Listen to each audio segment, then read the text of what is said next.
Marilah kita sama-sama memanjatkan puji syukur kepada Allah Subhanahu wa Ta'ala karena berkat rahmatnya, kasih sayangnya, dan nikmatnya yang selalu tercurah kepada hamba-hambanya, termasuk kepada kita yang hadir di sini, maka kita masih diberi kesempatan hingga detik ini, hingga saat ini untuk mengadakan acara webinar series 2 How to Win Scholarship.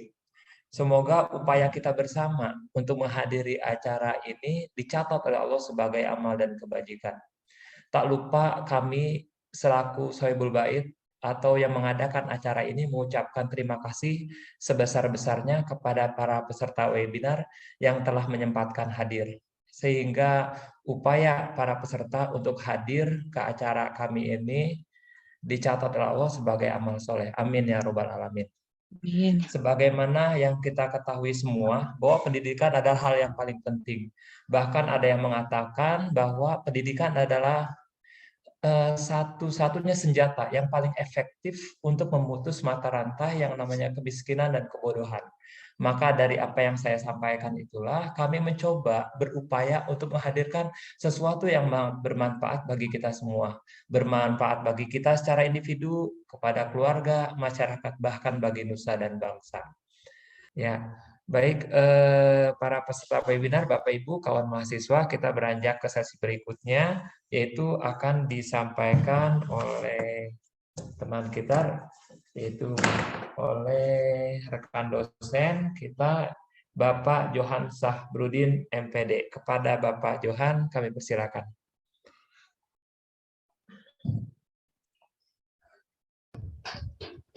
Terima kasih Pak Samsul. Suara saya terdengar jelas? Sudah Pak, terdengar. Ya, oke.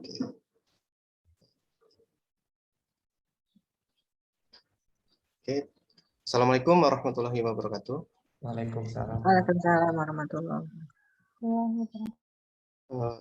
Sebelumnya saya ucapkan terima kasih kepada Pak Samsul, Pak Angga, Mas Prima, dan teman-teman semuanya atas kehadirannya pada webinar ini. Pada kesempatan kali ini saya ingin mencoba mungkin sharing pengalaman saja. Sharing pengalaman bagaimana sih caranya memperoleh beasiswa dalam negeri yang full ya. Kalau Pak Angga tadi kan luar negeri. Kalau ini sebenarnya kebalik nih, harusnya yang saya dulu dalam negeri baru luar negeri. Kalau luar negeri dulu nanti saya terkesan kayak remahan rengginang gitu ya. Tapi mudah-mudahan enggak ya Bapak Ibu. Mudah-mudahan tetap semangat dalam memperoleh beasiswa, baik itu dalam negeri maupun luar negeri. Oke, yang akan kita bahas yaitu yang pertama nanti adalah alasan atau motivasi kenapa kita harus memperoleh beasiswa. Yang kedua itu persiapannya, dan yang ketiga bagaimana mengeksekusinya. Nah, untuk tahapan alasan itu sebenarnya ada banyak.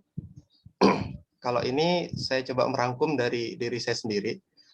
Alasan yang pertama itu ya biaya kuliah relatif mahal. Mahal itu kan relatif sebenarnya.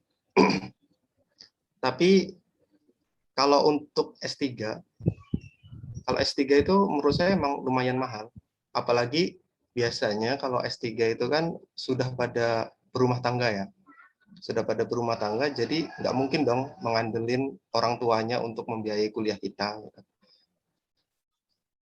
Nah, mahalnya itu seperti apa? Mahalnya itu sebagai contoh seperti ini. Untuk S3, biasanya itu tuntutannya itu publikasi. Publikasi. Sebagai contoh, saya kuliah di UNY, itu hampir setiap mata kuliah, itu luarannya itu publikasi. Bahkan ada yang UTS-nya aja harus publikasi gitu. Publikasinya boleh ke Scopus atau Sinta minimal Sinta 2, jurnal nasional, atau seminar internasional. Nah, kalau saya kemarin tuh milih seminar internasional karena menurut saya yang paling murah. Paling murah tuh berapa? Ya sekitar 1 jutaan gitu. Nah, coba bayangin kalau setiap mata kuliah UTS dan UAS-nya minta seperti itu. Berapa biaya yang harus kita keluarkan? Makanya salah satu solusinya itu dengan beasiswa. Seperti itu ya Bapak Ibu. Terus alasan yang kedua, kuliah sembari bekerja itu kan ya lumayan berat gitu. Sebenarnya teman-teman kita atau mahasiswa kita yang ada di Unpam itu semuanya sudah menerapkan, hampir semuanya menerapkan kuliah sembari bekerja. Tapi itu kalau bagi saya pribadi itu sangat berat. Apalagi kalau misalkan kita kuliah S3, kuliahnya di luar kota, misalkan kerjanya di Pamulang, kuliahnya di Bandung, atau kuliahnya di Jogja, itu kan ya lumayan kalau misalkan sembari bekerja. Nah, terus alasan yang lainnya, ya sebenarnya pemerintah itu menyediakan beasiswa, ada banyak beasiswa. Seperti tadi disampaikan Mas Rima, ada beasiswa unggulan, ada beasiswa LPDP, dan lain sebagainya, termasuk beasiswa dari luar negeri. Nah, sebenarnya motivasi saya dapat beasiswa, saya dulu tuh sebenarnya dipengaruhi oleh Pak Angga. Jadi waktu di kosannya siapa ya dulu ya, itu ngobrol-ngobrol, ayo Pak daftar beasiswa. Enggak, saya mau ke luar negeri. Woi, kayak gitu. Makanya saya, keren juga ini orang, mau cari beasiswa harus ke luar negeri. Nah, saya itu termotivasi dapat beasiswa itu dari situ. Jadi saya pengen bisa dapat beasiswa ke luar negeri juga waktu itu. Makanya saya juga belajar bahasa Inggris. Saya minta tips-tipsnya dari Pak Angga, cara belajar bahasa Inggris seperti apa. Pak Angga itu tahu perkembangan bahasa Inggris saya tuh. Saya dulu ikut tes TOEFL di Unpam, TOEFL Prediction itu, dari skor 300 sekian sampai tembus 500 sekian itu perjuangannya luar biasa. Itu Pak Angga juga yang ngajarin gitu. Nah, itu tapi saya telat dalam artian persiapan saya itu telat kalau dibandingin Pak Angga. Pak Angga itu kan persiapannya dari zaman SMA. Saya persiapannya ya baru-baru ini, baru kenal Pak Angga, dimotivasi untuk dapat beasiswa ke luar negeri. Nah, baru belajar bahasa Inggrisnya di situ. Nah, bahasa Inggris saya masih rendah, jadinya ya saya sadar diri kalau misalkan saya ngejar ke luar negeri, kapan saya kuliahnya? Kelamaan nanti. Makanya saya ngejar di beasiswa dalam negeri. Nah, beasiswa dalam negeri juga ini sebenarnya saya juga apa ya? Tahun ini kayak nggak niat sebenarnya. Tahun ini tuh nggak kepikiran ngajuin beasiswa dalam negeri karena pikiran saya itu masih ngejar ke luar negeri gitu. Saya mau belajar bahasa Inggris dulu, nanti tes, saya mau ngajuin ke luar negeri. Tapi kemarin itu istri saya yang motivasi, ayo coba daftar ini, kita bareng-bareng gitu. Nah, saya mikir lagi, nah kalau istri saya kuliah dalam negeri, terus saya mau keluar negeri, nah itu gimana nasib anak-anak kan nggak bagus juga. Ya udah saya coba daftar juga di kampus yang sama dengan istri saya, dan alhamdulillah ya lulus dua-duanya kan, itu suatu keberkahan. Jadi ya alhamdulillah di situ jalannya ternyata jalan saya di sini gitu. Terus sebenarnya sasaran beasiswa itu siapa sih? Nah, beasiswa itu ada banyak. Khusus untuk dalam negeri itu ada beasiswa calon guru, ada beasiswa pelaku budaya, ada siswa berprestasi. Ini seperti ini saja ya, nggak apa-apa ya. Oke. Sedangkan untuk beasiswa S2 itu biasanya ada calon dosen, ada beasiswa calon guru, pelaku budaya, dan mahasiswa berprestasi juga. Nah, kalau calon dosen, saya juga punya pengalaman ini dulu waktu S2. S2 dulu saya tuh dapat beasiswa juga, beruntung juga sebenarnya. Jadi ceritanya dulu waktu S2, waktu S1 udah hampir lulus, itu ada temen yang dapat beasiswa. Nah, saya baru nyari tahu, sebenarnya beasiswa apa sih? Oh, dulu namanya BPPDN. Beasiswa, apa kepanjangannya lupa saya. Beasiswa Program Pasca Sarjana Dalam Negeri, kalau nggak salah kepanjangannya. Nah, itu saya coba nyari. Nah, begitu ada info bukaan beasiswa, saya tuh langsung ngeklik aja. Jadi kan beasiswa itu kan prosedurnya paralel ya. Kita daftar beasiswanya melalui website dan daftar kampusnya. Nah, saya nggak tahu dulu itu. Nah, saya daftar beasiswanya. Udah langsung klik-klik aja. Saya cari prodi yang ada prodi saya. Waktu itu yang ada prodi saya itu di UNY juga. ada pendidikan sains konsentrasi pendidikan fisika seperti itu. Nah, saya langsung klik. Nah, setelah diklik, ternyata itu tidak bisa diedit. Jadi ini pengalaman juga buat Bapak Ibu atau teman-teman semuanya. Nanti sebelum kita mendaftar beasiswa, usahakan tuh kita analisis dulu. Jangan asal klik aja. Karena itu nggak bisa diedit nanti kalau udah terlanjur diklik. Nah, setelah itu saya baru tahu, setelah daftar itu saya baru tahu ternyata kalau daftar beasiswa itu harus daftar kampusnya juga. Nah, saya baru browsing kampusnya. Saya baru browsing kampusnya dan alhamdulillahnya kampusnya itu ternyata belum tutup pembukaan pendaftarannya. Jadi masih bisa daftar gitu. Nah, itu coba kalau bayangin kalau misalkan kita udah terlanjur ngeklik, ternyata kampusnya itu nggak buka gelombang itu, kan sayang gitu.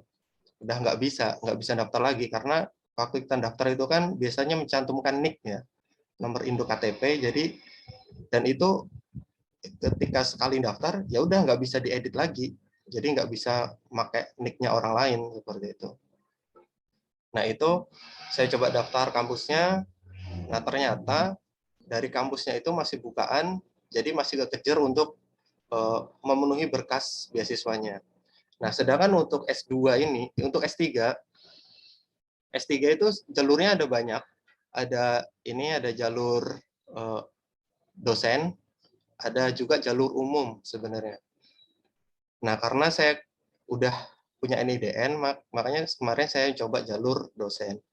Nah, untuk jalur, kalau menurut saya pribadi, sebenarnya kalau emang Bapak Ibu itu punya kompetensi, nilai TOEFL-nya tinggi, menurut saran saya pribadi lebih baik jalur umum. Kenapa jalur umum? Karena jalur umum tuh biasanya kuotanya lebih banyak.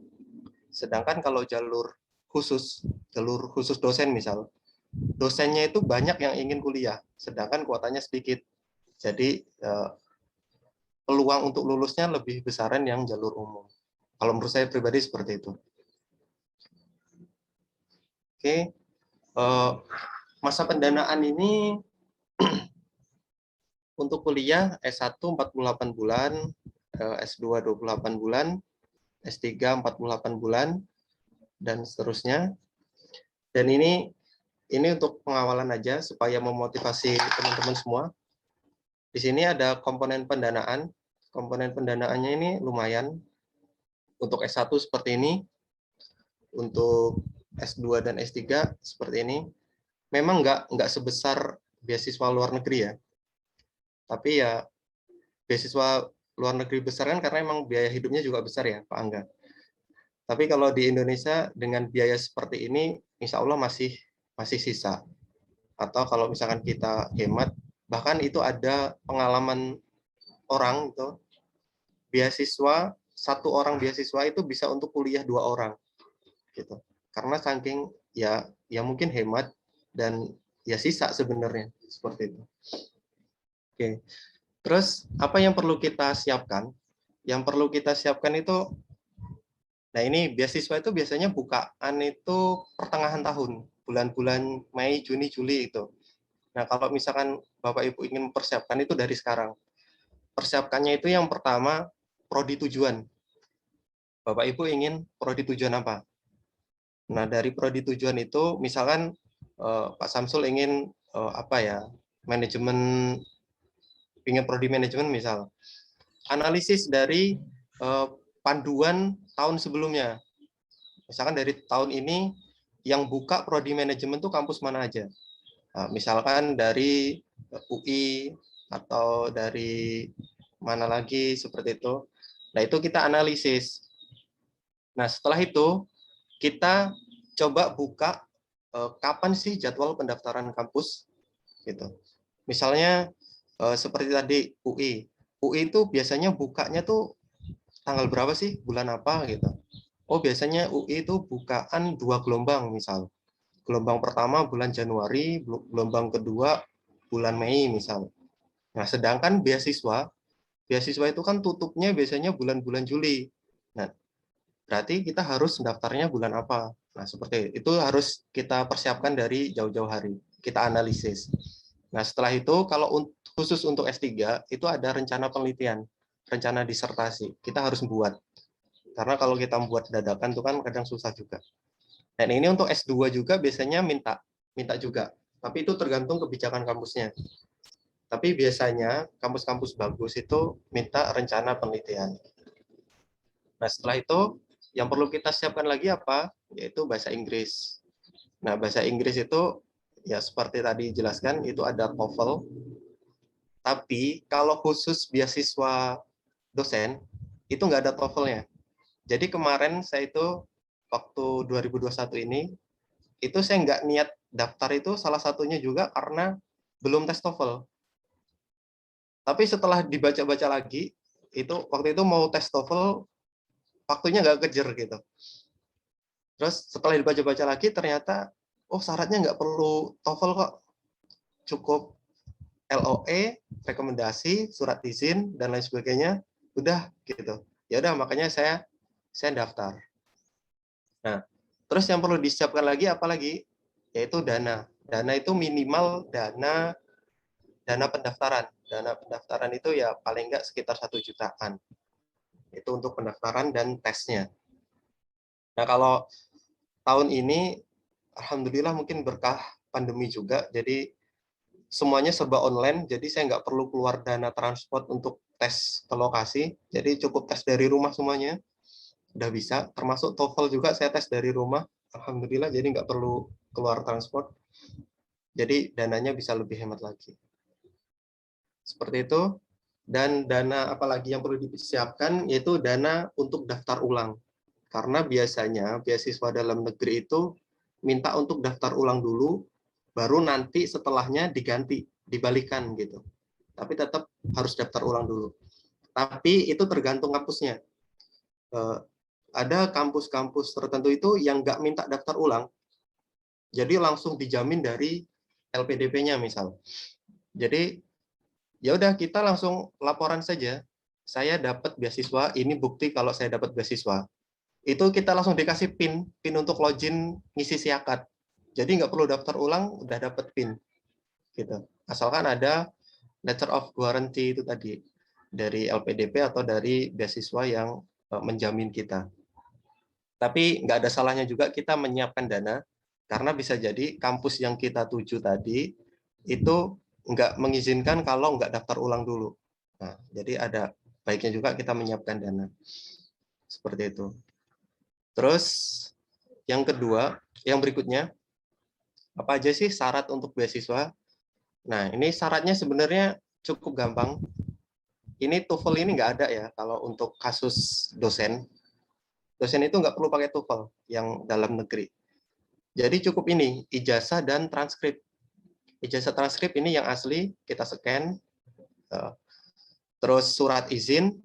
Nah, surat izin itu kalau kampus negeri, kalau untuk dosen ya, kampus negeri itu dari rektornya. Tapi kalau kampus swasta, itu dari LLDikti. Nah, cara ngurusnya gimana? Cara ngurusnya pertama kita minta surat izin dari rektor, sama surat pengantar dari rektor. Jadi ada 2 surat, surat izin dan surat pengantar. Itu tergantung kampusnya. Kampusnya formatnya seperti apa itu tergantung kampusnya. Nah, setelah itu kita ajukan ke LLDikti. Dan ini untuk ngurus surat izin ini, kalau dulu kan kalau misalkan LLDikti 4 Bandung ya, itu kan kita langsung datang ke Bandung. Kalau sekarang nggak perlu.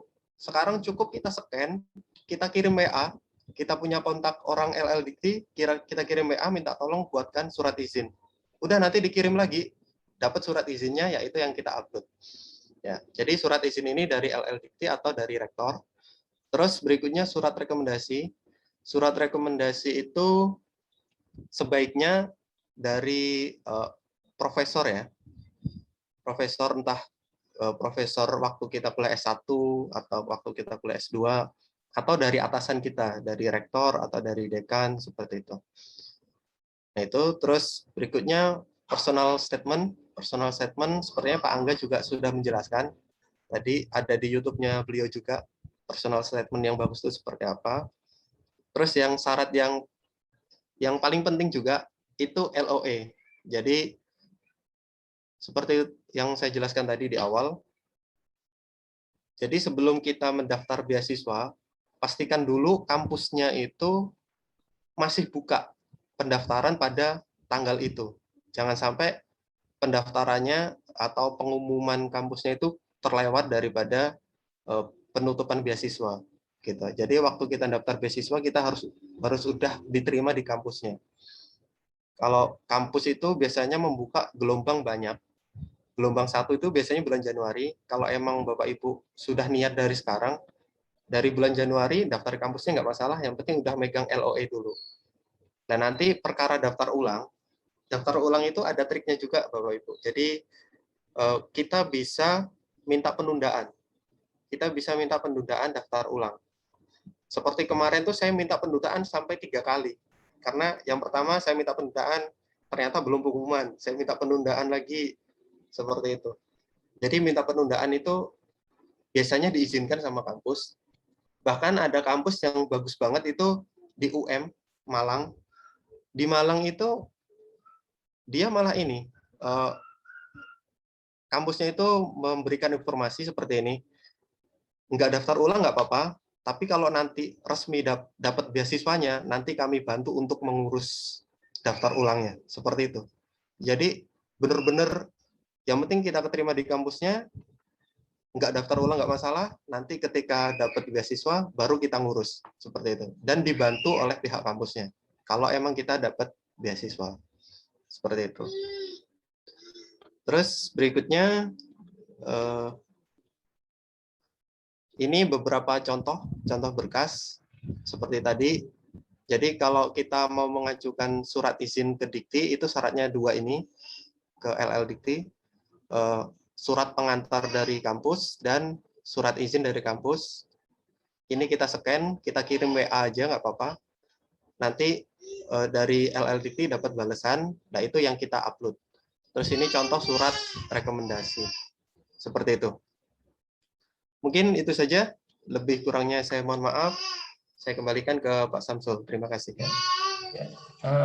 Terima kasih Pak Johan Sabrudin atas apa yang disampaikan dengan yang bertema bagaimana cara kita mendapatkan beasiswa khususnya dalam negeri ya, dari sisi akademik maupun dari sisi administratif. Baik, mungkin para peserta webinar, kawan-kawan mahasiswa, kawan-kawan dosen mungkin ada pertanyaan untuk Bapak Johan Sabrudin, silakan. Silakan, apakah ada pertanyaan kepada para peserta webinar? Kami persilakan jika ada pertanyaan untuk narasumber kita. Assalamualaikum Pak, saya Dian mau izin bertanya. Untuk pendaftaran beasiswanya itu kalau misalkan program studinya yang diambil berbeda, apakah bisa atau harus sama dengan yang S1-nya? Terima kasih. Ya, terima kasih Mbak Dian. Mungkin langsung dijawab ya Pak Samsul. Ya, silakan Pak Johan. Ya, jadi kalau di Indonesia itu kan istilahnya menjunjung tinggi linearitas ya. Tapi itu yang nggak saklek. Kenapa linearitas? Karena kalau di dosen itu nanti biasanya ada syarat untuk menjadi guru besar itu kan salah satunya ada linearitas, tapi itu linearitas itu bukan berarti harus sama antara S1, S2, dan S3-nya. Bisa jadi agak-agak mirip atau masih satu rumpun, seperti itu. Nah, kalau bisa itu yang linear memang. Tapi kalaupun enggak, ya nggak apa-apa. Yang penting kitanya mampu waktu kuliahnya. Karena kan kalau misalkan, asalkan jangan terlalu melenceng ya. Saya dulu pernah coba daftar, itu S1 saya kan pendidikan fisika. Saya mau daftar ilmu komputer. Nah itu kan melenceng banget ya. Nah itu ya susah. Kalaupun saya keterima, ya itu kuliahnya bakal kedodoran gitu. Nah sebaiknya kita sesuai dengan jurusan kita. Tapi kalau misalkan jurusan kita nggak ada, tapi kita pingin daftar beasiswa, sedangkan di beasiswa itu daftar prodi kita itu nggak ada, ya nggak masalah. Kita cari yang sesuai dengan yang ada di beasiswa itu tadi.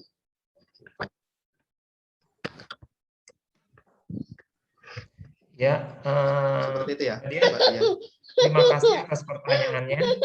Mungkin silakan ada pertanyaan lanjutan, ada pertanyaan yang lainnya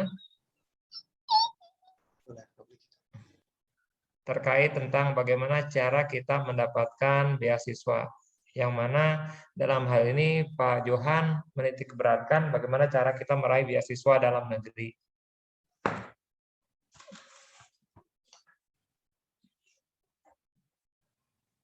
Silakan.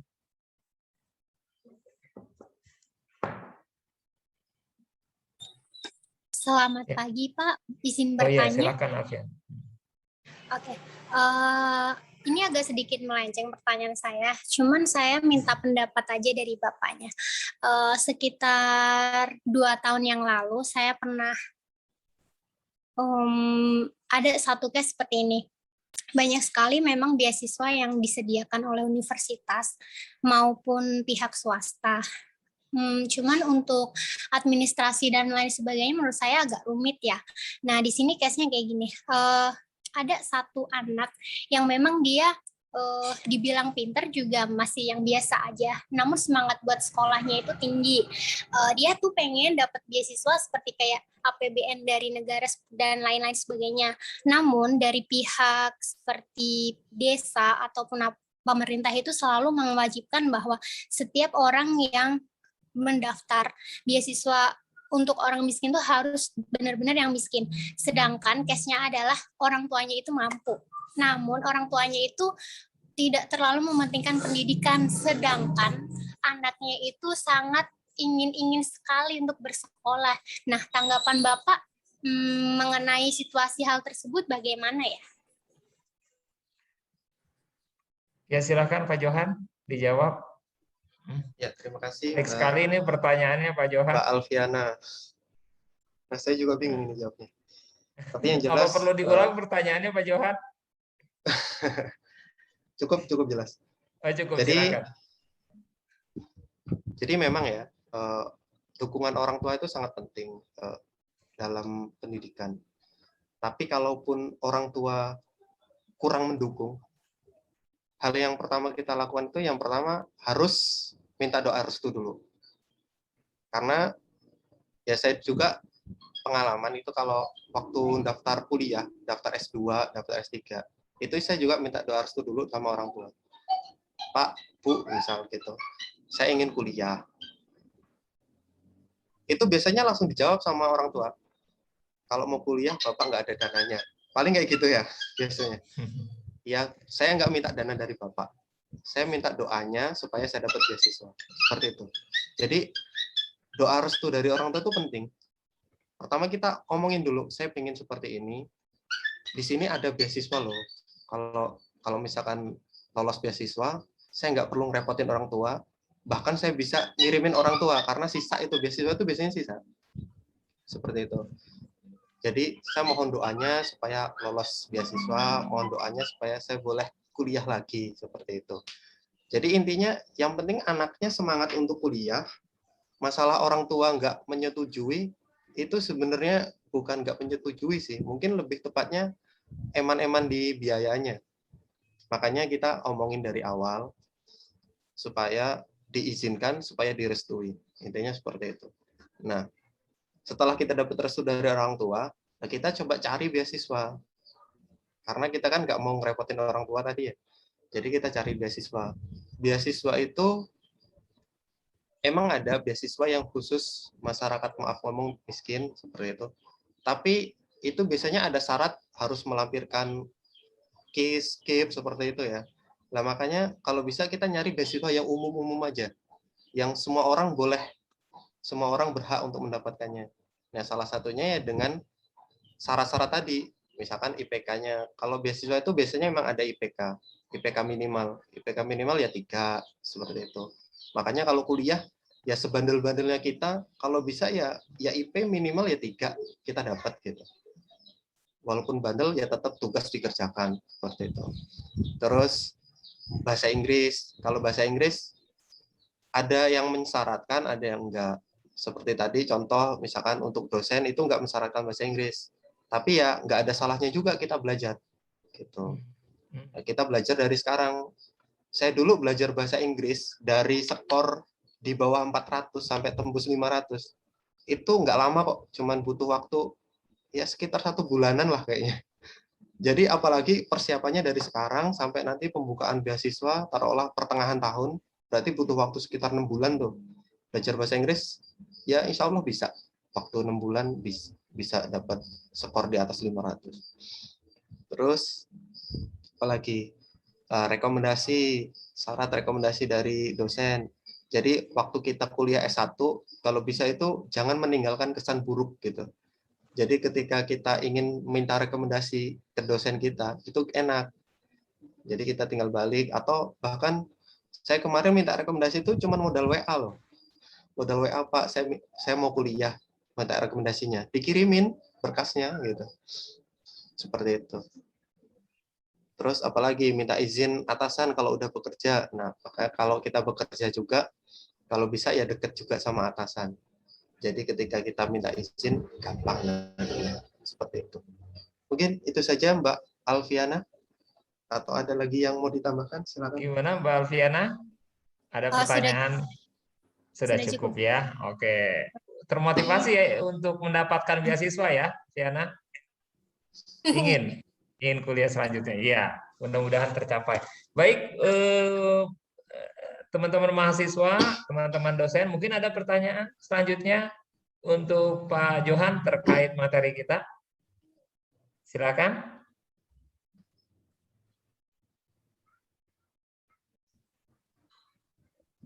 Silakan. Apakah masih ada pertanyaan? Tidak ya? Oke, baik. Nampaknya ini masih ada Pak Johan pertanyaan. Pak izin bertanya, untuk jalur Pak Johan yang diambil saat ini jalur reguler biasa atau jalur penelitian? Kemudian apakah syaratnya ada perbedaannya jalur reguler dan jalur penelitian? Ada di chat Pak Johan, silakan. Oh iya. Ya, terima kasih Mas Prasetyo ya. Jadi kalau beasiswa dalam negeri itu ada syarat. Syaratnya itu kita harus jalur reguler. Itu syarat dari beasiswanya. Jadi nggak boleh yang kelas karyawan, nggak boleh yang kelas penelitian gitu. Jadi emang harus kelas reguler. Tapi kalau reguler pun, kalau S3, itu emang dituntut penelitiannya tuh banyak. Seperti contoh tadi, buat UTS saja harus publish gitu. Minimal Sinta 2 gitu, atau seminar internasional seperti itu. Jadi ya walaupun reguler ya penelitiannya juga harus kuat. Seperti itu. Tapi kalau jalurnya harus reguler. Terus apa lagi? Kalau terkait perbedaan, saya kurang paham sih ya, antara jalur penelitian dengan jalur reguler itu bedanya di mana. Tapi yang jelas, sedangkan sepemahaman saya itu, kalau penelitian itu yang pertama harus linear, antara jenjang sebelumnya dengan jenjang yang akan dipilih, linear pendidikannya. Terus penelitiannya tuh harus kuat, penelitiannya harus banyak. Kalau misalkan kita dosen, di Google Scholar kita udah banyak penelitiannya, seperti itu. Terus apa lagi ya? Mungkin itu sih perbedaannya. Tapi kalau untuk beasiswa nggak boleh jalur penelitian, harus reguler. Seperti itu ya, Mas Prasetyo.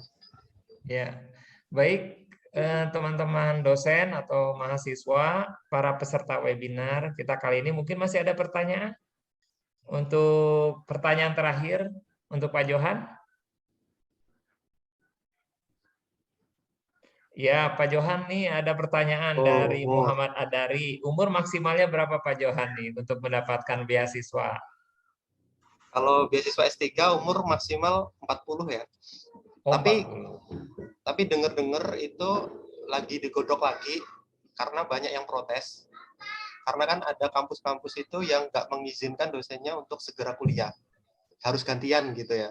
Sedangkan nunggu gantian udah terlanjur lewat 40. Itu kabarnya lagi digodok lagi supaya bisa lewat di atas 40. Tapi untuk cara amannya lebih cepat lebih baik. Seperti itu ya, Pak Adari. Lebih cepat lebih baik ya. Oke. Nah ini kata Pak Adari menjawab, alhamdulillah ternyata masih bisa. Semoga ya Muhammad Adari, ini Mas Muhammad Adari bisa mendapatkan beasiswa seperti Pak Johan atau Pak Angga atau Pak Eka. Ya, oke, masih ada pertanyaan?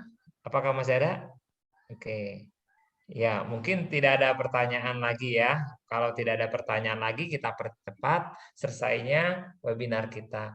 Baik, kepada para peserta webinar, ya, silakan untuk mengaktifkan kameranya karena kita akan mengambil sesi foto. Kepada para peserta webinar, silakan mengaktifkan kameranya karena kita akan melakukan sesi foto yang nanti akan dilakukan oleh Ibu Siti. Berapa kali ya Ibu Siti untuk memfotonya? 2 kali, Pak, karena Oh, ada 2 2. kali Ibu Siti. Iya, 2 atau 3 kali ya. Oke, silahkan ya Bu Siti nanti dipimpin. Ini bagaimana?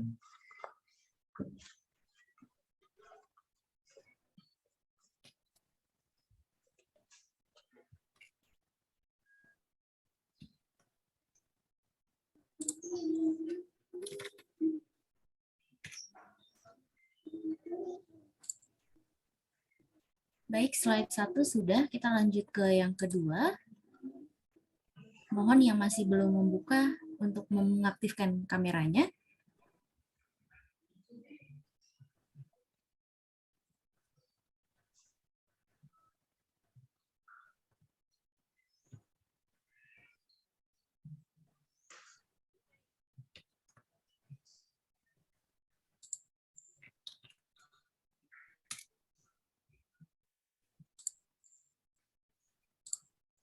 Baik, sudah. Terima kasih teman-teman. Terima kasih Pak Samsul. Iya, Bu Siti. Oke, terima kasih teman-teman mahasiswa, teman-teman dosen, dan profesi yang lainnya yang ada di webinar ini. Nah, jangan lupa untuk segera mengklik tautan link absensi karena di sini acuan kita untuk memberikan sertifikat kepada teman-teman dosen, teman-teman mahasiswa peserta webinar. Ya, silakan diklik link ini, link absensi, karena nanti kita akan memberikan e-sertifikat yang akan kita kirimkan via email ataupun via WA ya. Ya, oke. Baik, para peserta webinar series 2 How to Win Scholarship. Selesai sudah acara kita pada kali ini. Memang di informasi kita memulai acara dari jam 9 hingga jam 12, tapi alhamdulillah sekali kita bisa selesai lebih awal ya. Oke, lebih awal.